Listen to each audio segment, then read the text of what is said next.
ఉగ్రవాదం అంతం ఇది భారత నినాదం. కానీ ఢిల్లీ దాడి ఉగ్రవాద సమస్యను మరోసారి కళ్లకట్టింది. 13 ఏళ్ల తర్వాత జరిగిన దాడి దేశ భద్రతకు సవాల్ విసురుతోంది.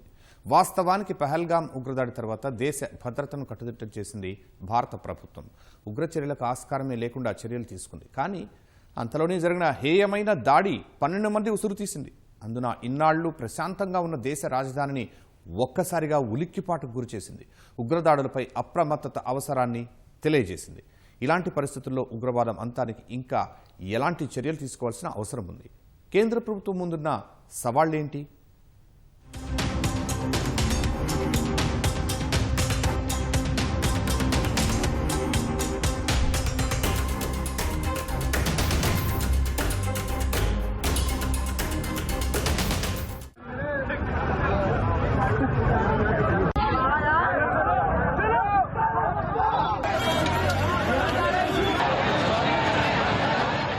ఢిల్లీలో 13 ఏళ్ల తర్వాత జరిగిన దాడి ఇది. కానీ ఉగ్రవాదులకు లక్ష్యంగా ఉండే రాజధానిలో ఇన్నేళ్లు ఉగ్రదాడులు ఎందుకు జరగలేదు అంటే సరిహద్దుల్లో చొరబాట్లపై ఉక్కుపాతంతో పాటు దేశ అంతర్గత భద్రత, ఢిల్లీలో రక్షణ వలయాన్ని కట్టుదిట్టం చేయటమే కారణమనుకోవచ్చు. కానీ ఇప్పుడు జరిగిన దాడి ఆ భద్రతనే ప్రశ్నార్థకం చేస్తోందా? దాన్ని మరింత కట్టుదిట్టం చెయ్యాలనే హెచ్చరికలు జారీ చేసిందా అంటే అవుననే సమాధానమే వినిపిస్తోంది. వాస్తవానికి పహల్గామ్ ఉగ్రదాడి తర్వాత భద్రత మరింత కట్టుదిట్టం చేసింది కేంద్ర ప్రభుత్వం. అంతే స్థాయిలో ఉగ్రవాదం అంతం దిశగా చర్యలు చేపట్టింది. సందర్భం వచ్చినప్పుడల్లా ఉగ్రవాదానికి వ్యతిరేకంగా ప్రస్తావిస్తూ వచ్చారు ప్రధాని మోదీ సహా కేంద్ర మంత్రులు. కానీ అంతలోనే ఎర్రకోట వద్ద జరిగిన దాడి దేశ భద్రతను మరింత కట్టుదిట్టం చేయాల్సిన అవసరాన్ని నొక్కి చెప్పింది.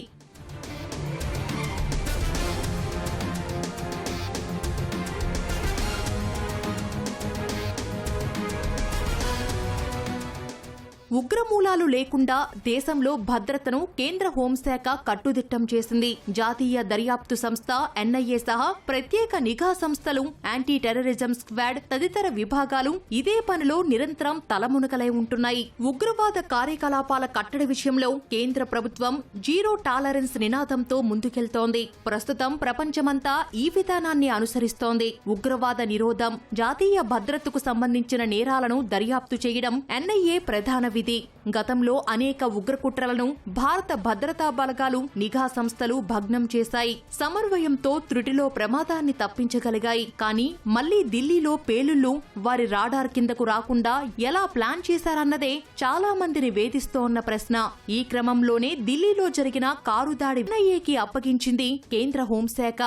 అన్ని ఇంటెలిజెన్స్ ఏజెన్సీస్ స్టేట్ లెవెల్లో కానివ్వండి, నేషనల్ లెవెల్లో కానివ్వండి, ఒకే లెవెల్లో ఫ్రీక్వెన్సీలో ఉండాలి.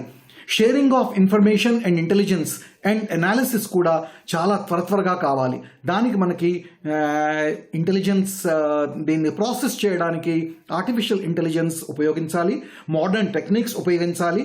దీనివలన face recognition systems, CCTV cameras, drones ఇవన్నీ ఏవైనా వాడనివ్వండి. కొంచెం మన ప్రైవసీని సాక్రిఫైస్ చేసినా కూడా మనలోని ఉన్న అటువంటి అనుమానాస్పదులైన వ్యక్తుల మీద నిఘా ఉండాలి. వాళ్ళ యాక్టివిటీస్ని గమనించాలి, కరెక్ట్ టైంలో వాళ్ళని పికప్ చేయాలి. అప్పుడే మనం సేఫ్గా ఉంటాం. ఢిల్లీ కారు దాడి జరిగిన రోజు ఉదయాన్నే జమ్మూ కశ్మీర్ పోలీసులు భారీ ఉగ్రకుట్రను ఛేదించారు. కశ్మీర్, హర్యానా, ఉత్తరప్రదేశ్ కేంద్ర ఏజెన్సీలు సంయుక్తంగా నిర్వహించిన నాటి ఆపరేషన్లో పేలుళ్లకు వినియోగించే అమోనియం నైట్రేట్, పొటాషియం నైట్రేట్ సహా సల్ఫర్తో కూడిన 2900 కిలోల పదార్థాలను స్వాధీనం చేసుకున్నారు. ఒక రోజు ముందే గుజరాత్లో భారీ ఉగ్రకుట్రకు యత్నించిన ముగ్గురిని యాంటీ టెర్రరిజం స్క్వాడ్ పోలీసులు అరెస్టు చేశారు. 2 గ్లాక్ పిస్టల్స్, ఒక బెరెట్టా పిస్టల్, 30 లైవ్ కార్ట్రిడ్జ్లు స్వాధీనం చేసుకున్నారు. ఈ 7వ తేదీన నిషేధిత ఉగ్రవాద సంస్థ తెహ్రీక్-ఈ-తాలిబాన్, పాకిస్తాన్తో సంబంధాలున్న ఒసామా ఉమర్ అనే మౌల్వీ, మరో ముగ్గురిని Rajasthan anti terrorism squad arrest చేసింది. వీరంతా ఆఫ్ఘనిస్తాన్లోని ఉగ్రవాద సంస్థకు చెందిన అగ్ర కమాండర్లతో సంబంధాలు కలిగి ఉన్నట్లు గుర్తించారు. గుజరాత్ పోలీసులు వచ్చి ఒక డాక్టర్ని అరెస్ట్ చేసి, కారణం ఏంటి అంటే కొన్ని విష పదార్థాలు సొబటైజ్ అనేటువంటిది చేసి మానవహోమం సృష్టించడానికి ఇతను ప్రయత్నించాడు అన్న నేపథ్యంలో అతన్ని అరెస్ట్ చేయడం. అదేవిధంగా భారీ స్థాయిలో అమ్మోనియం నైట్రేటు ఆర్డీఎక్స్ నిల్వలు అనేటువంటివి సీజ్ చేయడం, ఇవన్నీ కూడా చూసిన తర్వాత భద్రతా దళాలు, నిఘా వర్గాలు జమ్మూ కాశ్మీర్లో దాడులు జరిగేటువంటి అవకాశం ఉంది, ఇన్ఫిల్ట్రేషన్స్ జరిగాయి అని చెప్పారు. ఇవన్నీ కూడా ఢిల్లీ పేలుళ్ల కంటే ముందు జరిగినటువంటి కొన్ని సంఘటనలు. ఈ డాట్స్ కనెక్ట్ చేసుకోవాల్సినటువంటి అవసరం ఉంది. ఉగ్రవాదం అనేటువంటిది ఏదో ఒక సంఘటన తర్వాత, ఆపరేషన్ సింధూర్ ద్వారా పహల్గాం దాడి తర్వాత మనం చేసినటువంటి ఆ యొక్క ఉగ్రవాద స్థావరాల మీద చేసినటువంటి దాడులు ఏదైతే ఉన్నాయో ఆ నేపథ్యంతో ఉగ్రవాదం ఆగిపోతుంది అనుకుంటే అది పొరపాటు అవుతుందండి. కారణం ఏంటి అంటే ఉగ్రవాదం అనేటువంటిది ఒక ఐడియాలజీ. ఆ ఐడియాలజీ అనేటువంటిది బతికున్నంత కాలం వ్యక్తులు చనిపోతారేమో తప్ప ఆ యొక్క సైద్ధాంతిక భావజాలం అనేటువంటి చనిపోదు. ఇలాంటి ఇన్సిడెంట్లు అనేటువంటివి మనకి పుట్టుకొస్తూనే ఉంటాయి. కాబట్టి మనం ప్రోయాక్టివ్గాను రియాక్టివ్గాను యాక్షన్స్ తీసుకుని ఒక ఖచ్చితమైనటువంటి సెక్యూరిటీ స్ట్రాటజీతో మనం ముందుకు వెళ్తే లాంగ్ టర్మ్లో ఇలాంటి దాడులు జరగకుండా మనం ఆపవచ్చు. అక్టోబర్ 28న ఇస్లామిక్ ఉగ్రవాద సంస్థ అల్ ఖైదాతో సంబంధాలున్న ఓ ఐటీ ఉద్యోగిని మహారాష్ట్ర ఏటీఎస్ పూణేలో అరెస్టు చేసింది. అతనిపై యూఏపీఏ కింద కేసులు కూడా నమోదు చేసింది. అక్టోబర్ 24న Delhi police special cell ICC ఉగ్రవాద మాడ్యూల్ను ఛేదించింది. దేశ రాజధానిలో ఆత్మాహుతి దాడికి ప్రణాళికలు వేస్తున్న ఇద్దరిని అరెస్టు చేసింది. ఢిల్లీ, మధ్యప్రదేశ్లలో సమన్వయంతో దాడులు చేసిన తర్వాత అరెస్టులు జరిగాయి. అదే అక్టోబర్లో ఇస్లామిక్ ఉగ్రవాదులతో సంబంధాలున్న ఇద్దరిని ఢిల్లీ పోలీసులు అరెస్టు చేశారు. ఇలా ఇటీవలి కాలంలో దాదాపు 8 ఉగ్రకుట్రలు భగ్నమయ్యాయి.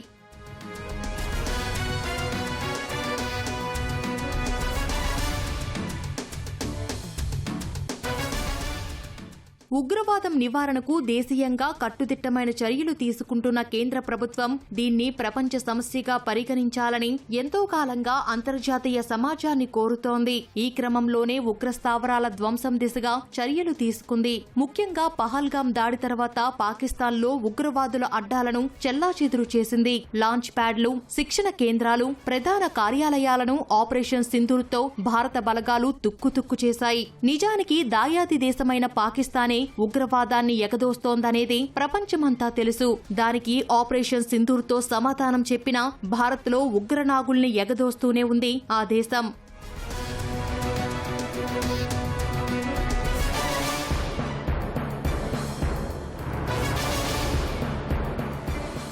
ఉగ్రవాదం అంతం దిశగా ఎన్నో రకాల చర్యలు తీసుకుంటున్నా ఏదో రకంగా దేశ భద్రతకు ముప్పుగానే మారుతోంది ఉగ్రవాదం. ఈ నేపథ్యంలో కేంద్ర ప్రభుత్వం మరిన్ని చర్యలు తీసుకోవాల్సిన అవసరం ఎంతైనా ఉంది. ఇందుకు నిఘా సంస్థలు విస్తరించడం సహా ఉగ్రమూకలపై ఎప్పటికప్పుడు ప్రత్యేక నిఘా సారించాల్సిన అవసరం ఎంతైనా ఉందని జాతీయ భద్రతా నిపుణులు చెబుతున్నారు. దీనికి తోడు నూతన సాంకేతికతను అందిపుచ్చుకుంటే మరింత మేలుకు అవకాశం ఉంటుందనేది వారి అభిప్రాయం.